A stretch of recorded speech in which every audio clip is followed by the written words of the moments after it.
mana shu ikkita ilova bilan PUBG Mobile Tour 3 versiyani Business Fest qilamiz. Unda birinchi navbatda Shizukiga kirib olamiz. Shizukini menimcha hamma ishlatish bilsa kerak, bu paringni bosib, mana bu yerdan Wi-Fi ulanib turib kodni tasdiqlab olsanglar ishlab ketadi. Men buni ishlatganman, bunga ruxsat beramiz, mana bu yerda o'chib turadi, ruxsat beramiz.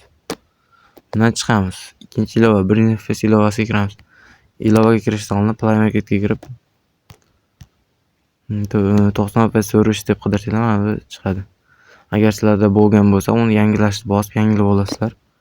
Men o'zim yangilab tortib qo'yganman. Ilovaga kirgandan keyin mana shunday oyna ochiladi.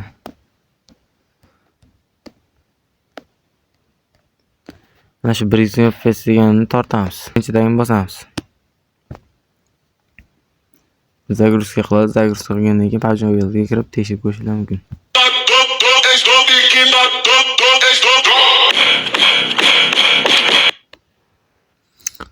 Bizda ishladi. Launchga ham bosamiz. Bundan oldin men o'zim telefonimda necha FPS ko'tarishini sizlarga ko'rsatib o'tmoqchiman. ChatGPTga kiramiz.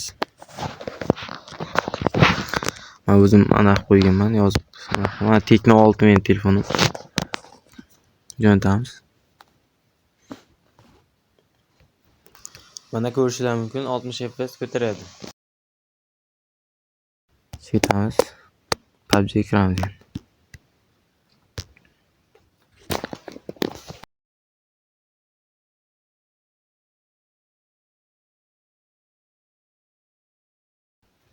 Mana PUBG ga ham kirib oldik. Akkauntga e'tibor bermaysizlar, akkaunt bot akkaunt.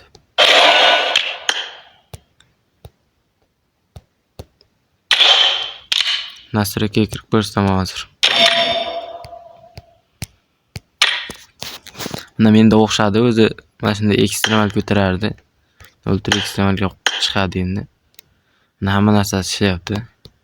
Agar sizlarda ham o'xshagan bo'lsa, menga obuna bo'lishni unutmanglar.